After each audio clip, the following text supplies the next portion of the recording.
having me. Of course. So basically, I just wanted to speak to agents that are maybe in recovery mode. We've all been there before. A lot of agents have been there. Maybe we've let life situations get in the way, or maybe market challenges, or just there's various things that could cause us to hit a certain slump in our businesses and cause us to be where we don't want to be, or further from where we want to be. And I've been there, definitely. So I just wanted to kind of touch on or speak to, hold on, I have a visitor. My furry dog is here to distract me. Give me 1 second. Missy, say hi and bye.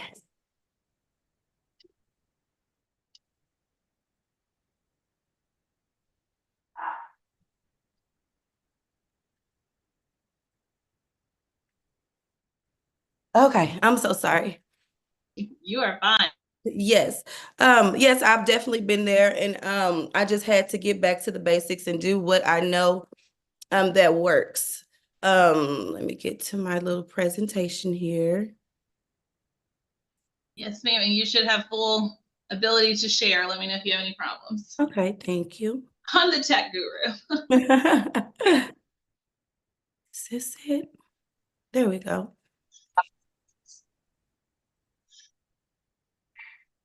Let me figure out how to expand it.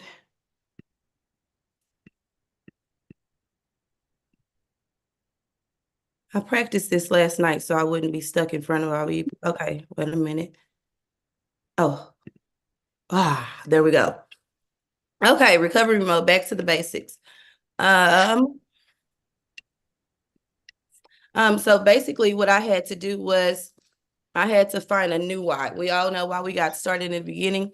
Sometimes we accomplish whatever it is that we originally set out to accomplish, and sometimes maybe you hit burnout or what have you. I was running 5 different businesses at one time, in addition to been a top selling agent in my market, along with my investing. Um, when I was younger, I just heard that you need 7 streams of income.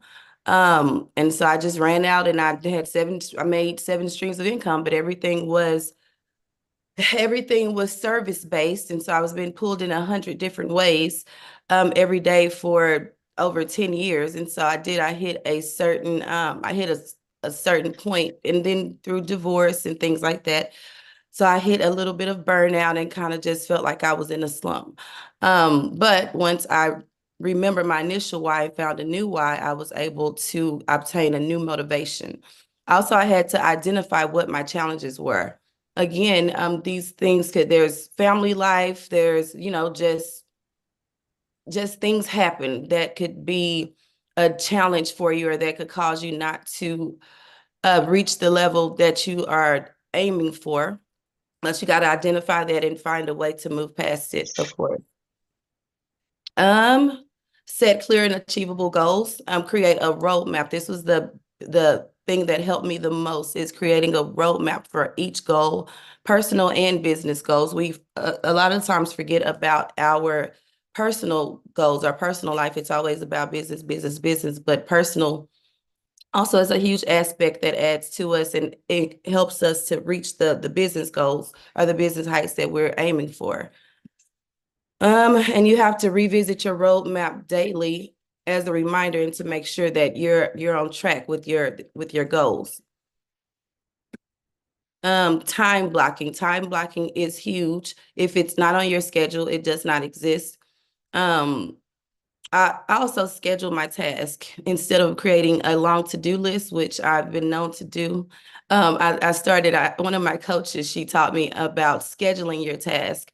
And that's even, of course, your lead gen efforts, lead follow-up, negotiating, reviewing investment portfolios, whatever it is that you do to create income. It needs to be time blocked to make sure that it actually gets done. Streamlining your processes, focusing on efficiency to maximize your time and resources is huge. I read Atomic Habits, which was almost life-changing. Also, read 10X is easier than 2x. That one was a huge one for me because it's all about, of course, maximizing your time so that you can get more out of your day. Oh, this was a big one because I was on an island on my own for so many years and didn't know it. I thought I had everything under wraps and everything was under control. I knew what I was doing because I was selling at a higher level and making a certain amount of money. But I didn't know what I was missing by not engaging in different communities such as Empower and other communities that I've been a part of, even with through my brokerage. Get a coach or find a new coach. So I've had a coach since 2014, a mastery coach, but she was the same exact coach that I've had since 2014. And within the past couple years, I finally got a new coach that was able to coach the new me, because I'm a totally different person from what I was 14 years ago. So it's definitely motivated me. She's definitely motivated me in different ways. Again, because I'm not even the same person I was just 6 months ago. So you definitely have to just analyze where you are and make sure that you have the support that you need to get to where you're trying to be. And I'm sorry, I'm just whipping through these. Again, I'm not the pro here, you guys are. Celebrate small wins. This was a big one for me because I always feel like well, this is what maybe it's not that it's not a win, but this is what's supposed to happen. Like, what's the big deal? Like, this is normal. You should have did more. So I started taking more time to just celebrate those small wins because it does motivate you to get to the next wins. If you actually give yourself credit for your progress and everything that you've been doing to try to reach whatever the height is you're looking to reach. So track your progress, practice gratitude. This one is huge for me, practicing gratitude and regularly reminding myself of what I'm grateful for in my career, in my personal life. With each and every one of these wins, sometimes we forget to stop and sit in that gratitude when things are going well. Usually you only really focus on what's not going right. So this one is huge for me. Choosing rewards that reinforce progress instead of unhealthy treats. Choose activities that align with your goals and well-being. Yeah, like when I used to diet and all that before I started trying to have a healthier lifestyle. I just hit 41 and God, things change after after 35. It's been like, but so I used to I would have a cheat meal or a cheat day or a cheat weekend or something after I hit a certain goal, but that wasn't encouraging. That was an unhealthy treat. So now it's just finding different things that encourage my goals instead of setting me back. Um, Oh, time block part two. I know we touched on this regarding the business part, but we always leave out, or I made the mistake of time blocking my personal life. Yes, my personal life and my personal goals. And one way that I felt like I was kind of held back just a little bit when I jumped into, so first off, when I got into real estate, my main goal was to investing has always been just the heart of at my core. I've always been an investor. But when I got into retail, I was so focused on my clients and I didn't time block and make time to find my investment deals and all that. So of course I picked up some, but not as many as I should have if I would have time blocked and made it a habit of finding and analyzing and my own deals. So that's been huge for me, adding those time blocks for my personal goals. Of course, even for meditation, for working out, just everything. I have to time block and put everything on my schedule in order to make sure that it gets done. Oh, that was my last slide. Hey Nikki, I have a question that I've been thinking about since you went through it. I didn't want to disrupt your flow. Like one of your first slides, you talked about kind of shifting your can you scroll back to like your first? I want to see the verbiage you used because it was much stronger than I feel like I've ever heard anyone say that. But the finding your new why, that was what it was. Finding your new why. So many of us get into real estate and you ask new real estate agents, like, why'd you get into real estate? And you hear things like, because I wanted to help people and I wanted flexibility in my schedule. And once you get into production, you realize that while helping people is still there, the flexibility often goes away. Mhm. So where do you kind of remember that first time that that you were like, oh, I need to shift this why? Like, how far into your career were you? Like, what wasn't working? Can you just kind of talk about like where you had that aha? Because I had an aha when you said your new why. Oh, definitely. And I would love to hear yours as well. I was probably about, so once I got into real estate, I just, it was a whirlwind where I looked up and everybody wanted a house and it just didn't stop for the probably about 12, 13 years. And so I really didn't take time or have time to really just process things. I would go on vacations, and there was a perfect example. There was a trip that myself and my ex-husband went on, and as I was unpacking and packing for the next vacation, I found a picture of us on a boat, and I don't remember being on that boat at all. And every picture, also every vacation picture when I was with him, that I'm in the picture, I'm on the phone. Um, and so I just never had time to really stop and smell the roses or to just even process just the goodness that was going on. Of course, I knew if God is good, every blessings are flowing, but I really didn't have time to really just sit in that gratitude because I was just on to the next all the time. Um, so maybe about after the divorce and the other life things happened, about 13 years in, I found myself just kind of wondering, wait, what's happening here? What is this? Is this burnout? What is this that I'm experiencing?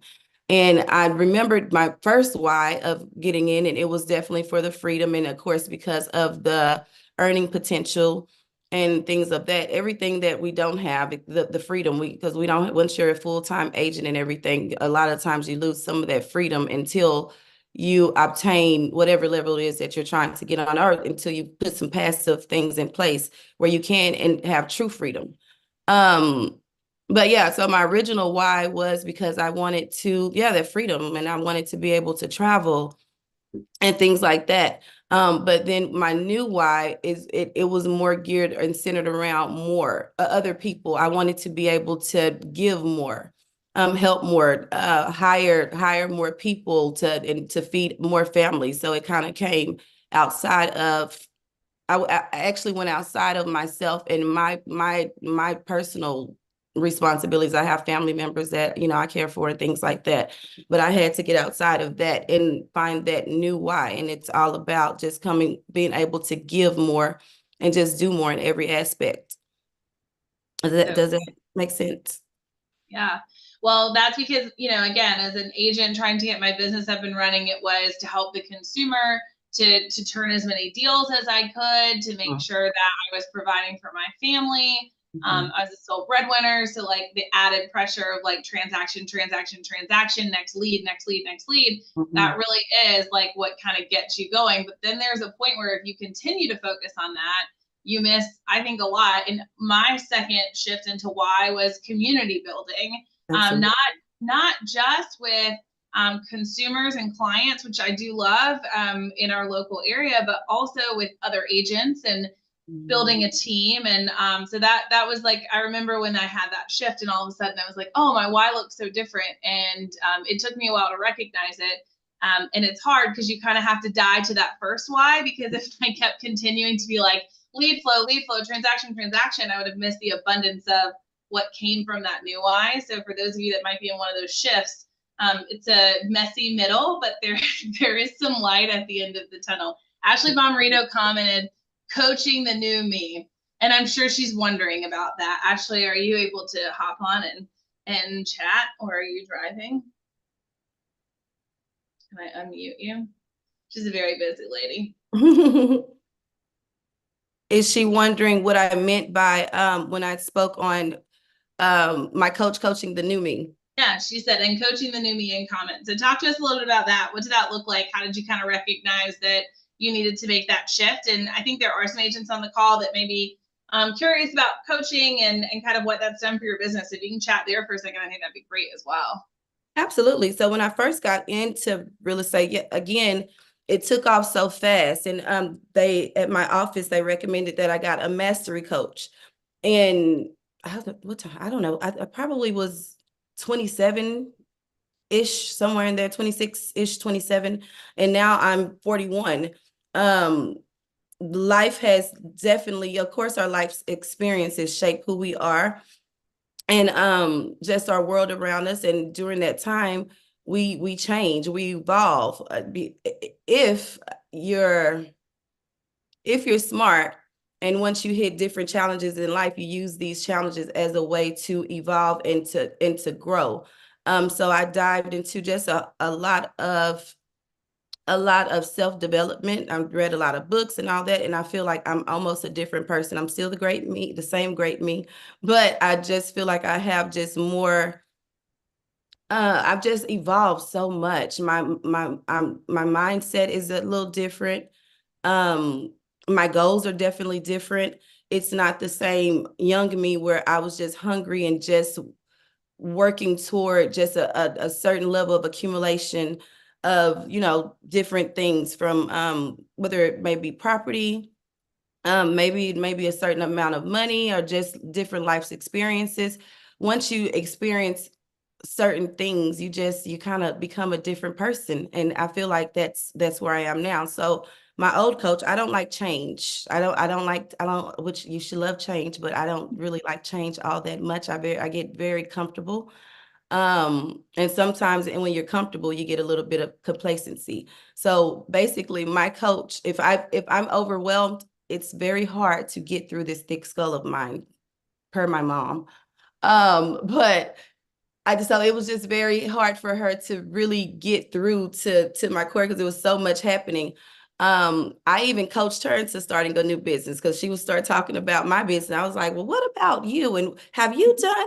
And so I started coaching my coach on how to start her business. So then you think about, wait, once you get to a certain point, you're like, wait, you're paying $1,000 a month, and you're not really allowing her to coach you the way that she was at one point, or that she should be able to at this point. So maybe it's time for a change, so that because different coaches, they know how to bring different things out of you.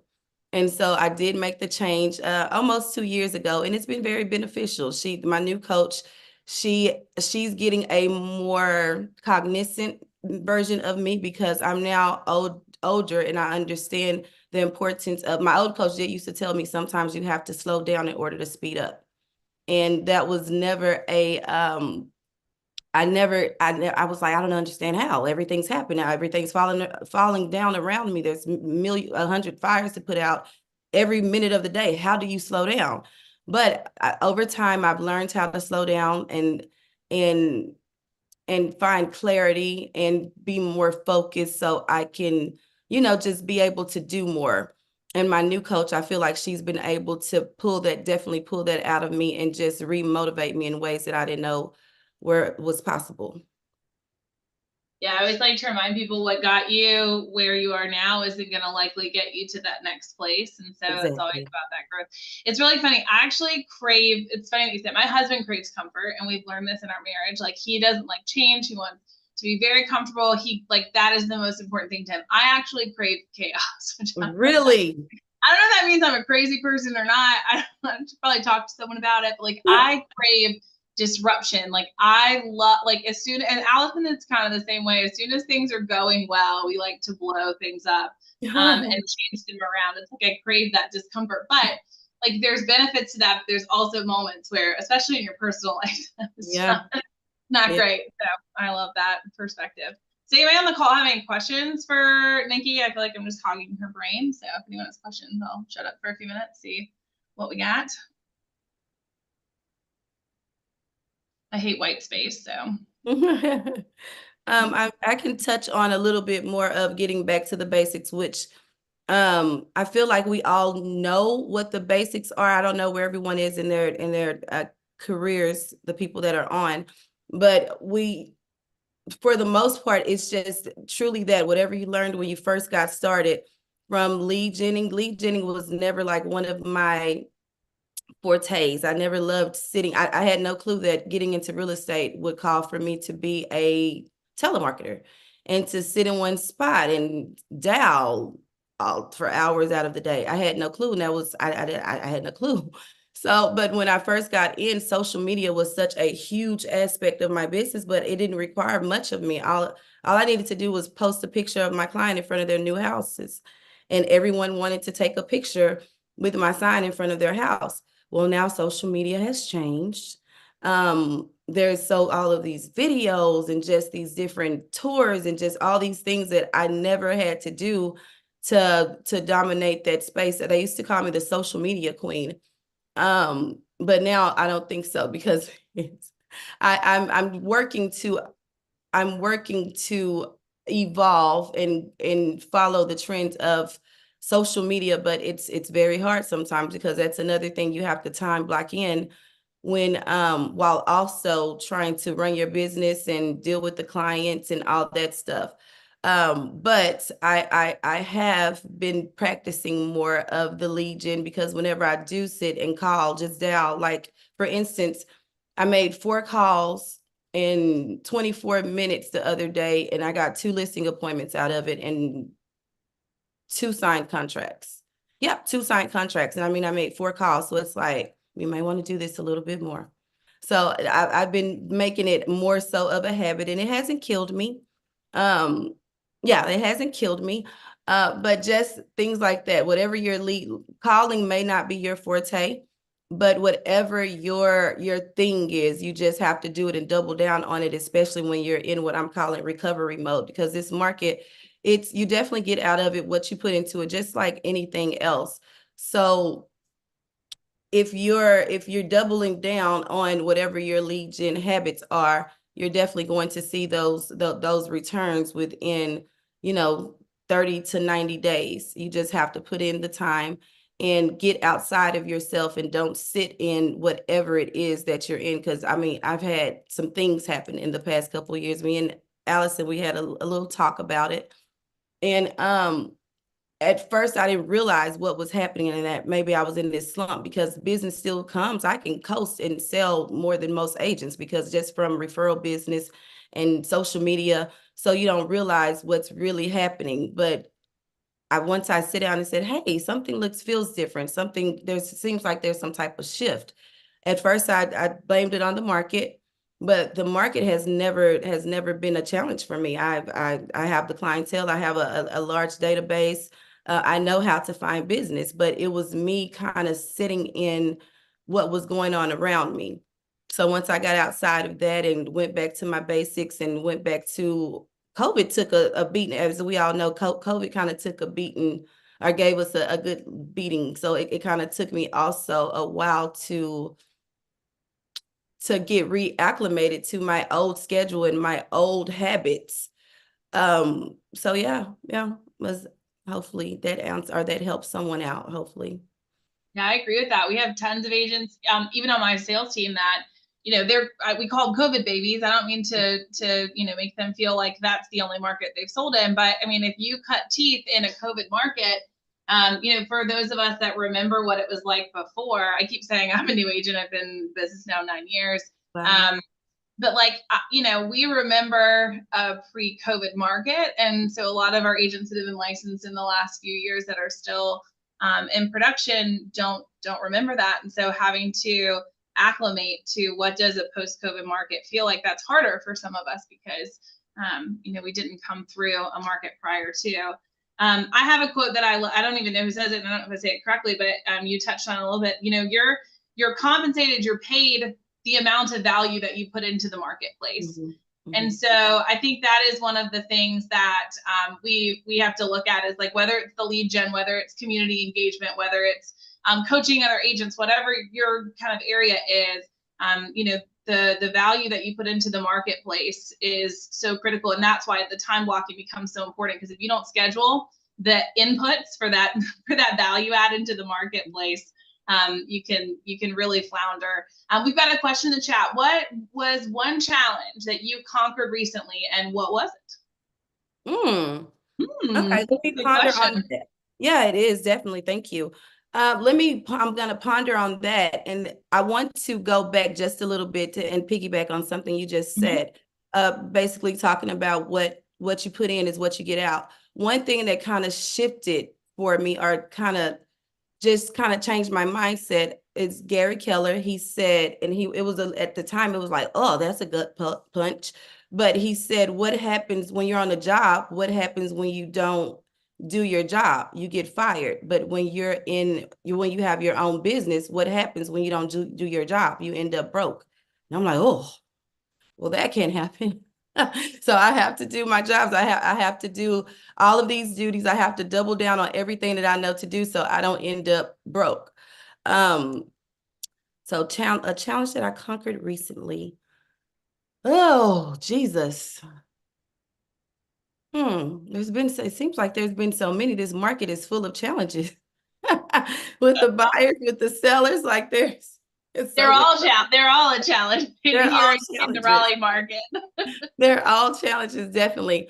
I think in the larger, grander scheme of things, the main thing was just, you know what? One thing that I decided to do, because I went through this thing where I don't understand why I can't enjoy my life while also being busy at the same time, or running a productive, successful business. Why can I not still enjoy my life and travel? Travel is a passion of mine. And so I said that I'm going to learn how to be more intentional with the time that I have, and that's been like huge for me. So although I may travel a lot, when I'm not, I'm doing a lot of lead genning. I'm doing just a lot of connecting. I'm doing a lot of in-person meetings. And when I set out to do this, I said that I'm going to double my numbers from last year. I'm just going to try this out. We're just going to try it. And that was in December. So as of June, I had already done more in volume than I did for the entire year, because I decided that I'm going to challenge myself and just learn how to be more productive with my time so that I can live the full, well-rounded life that I'm desperately seeking to live. Because freedom has always been the biggest thing for me. It's just having freedom. You think that just because you can take your laptop with you and your phone works overseas or when you're traveling, that and you can still work wherever you are. You think that that's freedom, but actually it's not. Because like I said, every vacation that I was on, I had a phone up to my ear and I wasn't able to really pay attention and process the things that were happening around me on this expensive vacation that I paid for and took time away from the office to be on. So yeah, that's been huge for me. What was more personal than business? Yeah, I guess does that fit? Because it kind of was a personal goal for me to learn how to do the same, how to intertwine the two, how to accomplish that personal goal of mine, which is to learn how to stop and smell the roses, while also while also being productive and running a successful business. Is that personal or no? I think in our business, it's all personal. I know, you're right. I feel like it's very hard and the lines I are agree. constantly blurred because I can tell you I've been on the same vacations on my phone, so checked out from my family. I might as well have just stayed at the office and let them go Exactly. because I feel like I squashed what their vision was. In Yeah. fact, I say this out loud because I'm leaving tomorrow to go on vacation with my family. And so this was a really good conversation for me to remember that like it will be okay. Like Yes. I can be present. I think the timing up tasks that you have to accomplish to your schedule. Do you have like I know some people have calendar apps they love, or just like do you have any like hacks to how you line up those tasks with your schedule, or are you just kind of like are you a written planner kind of gal or Google Calendar? What does that look like for you? What's been helping quite a bit is a project manager tool called Asana. That one's been that one's been huge. I do put everything on my calendar to make sure it gets done.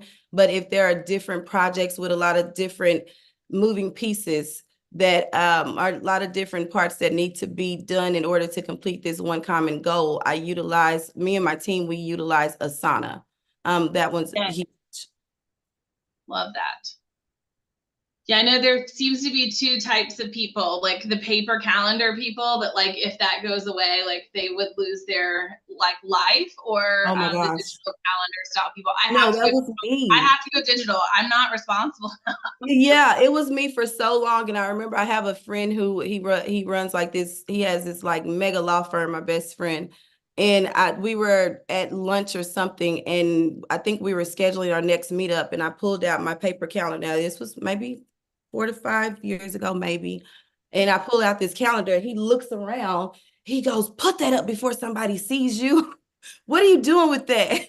I was like, this is how I keep up. This is how I keep up with everything.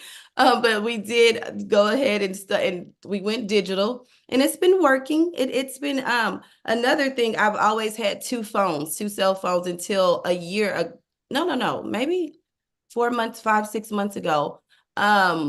One of my friends, it happened again. I pulled out my phone, my other secondary phone. She's like, "What are you doing? Why are you walking around with two phones? Like that's insane." And it was insane because all day long I was in between two phones. So we got this app called Ring Central, and basically, are you familiar with that I one? am. Yep, yep. I'm familiar.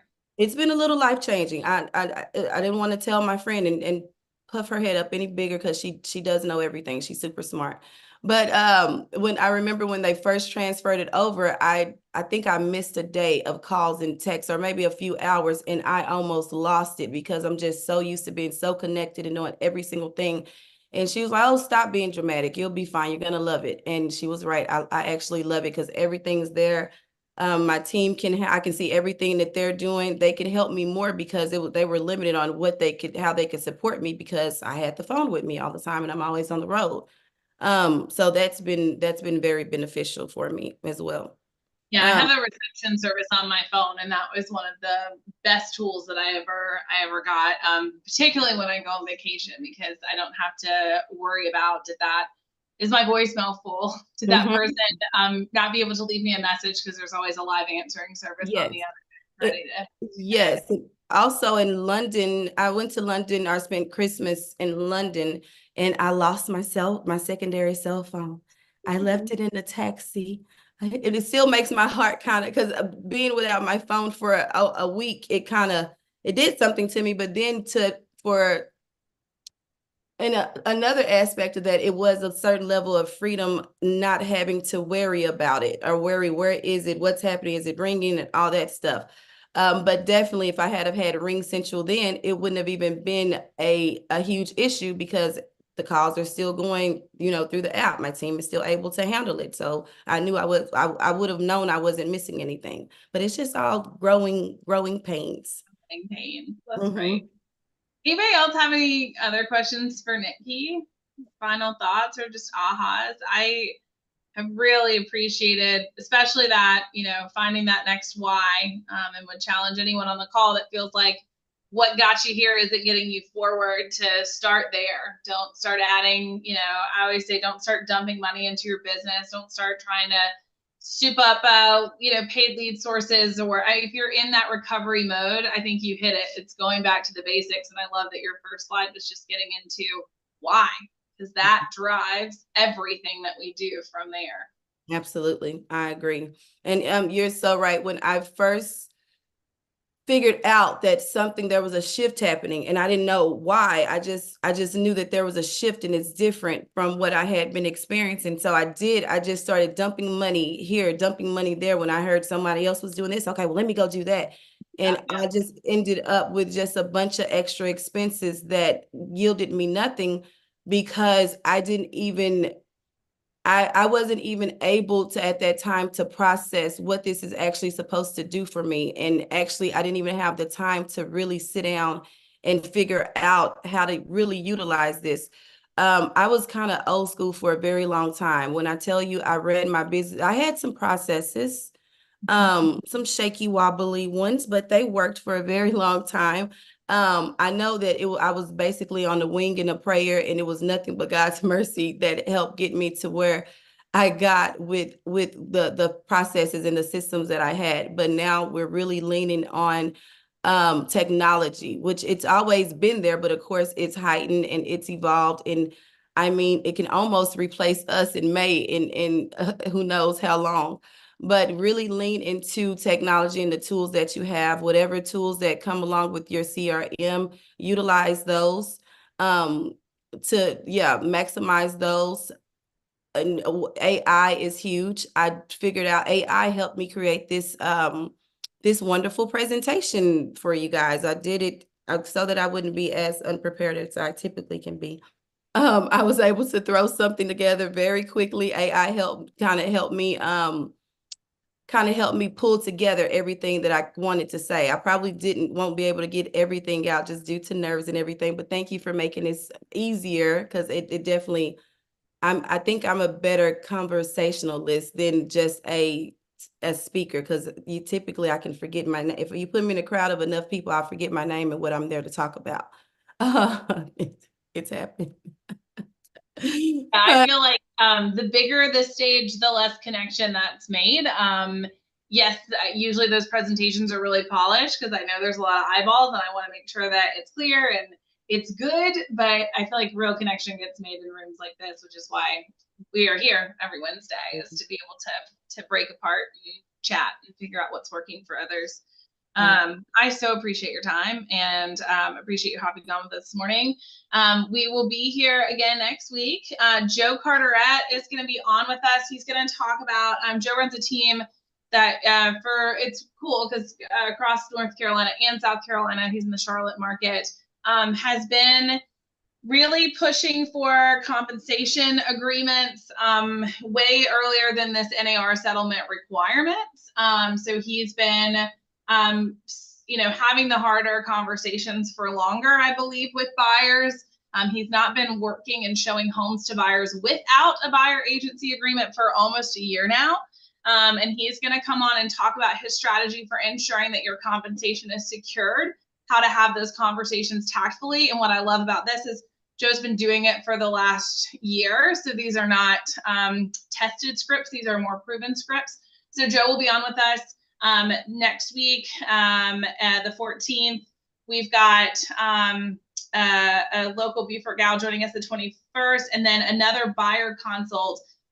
Lauren Wagner, who's on April Stevens' team, will be here in 3 weeks. She's going to talk about how to get that showing converted into a coffee or smoothie or lunch date prior to showing, and how to get those buyer agencies signed. So as we navigate the new waters that are post NAR settlement world, we've really tried to stack August with people that are going to help you make some tactful choices in your business to get these agencies signed, to have clear and concise conversations about compensation, and make sure you guys are armed and ready to represent the people, because they need great representation and you guys provide that. So thank you again, Nikki. You are amazing, and we will see you soon, my friend. Thank you guys so much. I just want to say I did a quick deep dive just to bring myself up to what you guys have been working on, and I learned so much. And so thank you for having something like this for people to come in, and just there's so many nuggets that that I was able to receive myself as an old seasoned bird. I turned 41 last month. But so thank you guys so much for having this community. It's much needed. And thank you again for having me. Of course. Bye, everyone. Go crush the rest of your week. I'm going on vacation tomorrow, so hopefully I can figure out how to crush that. Yay, enjoy. Thanks, everybody. Bye.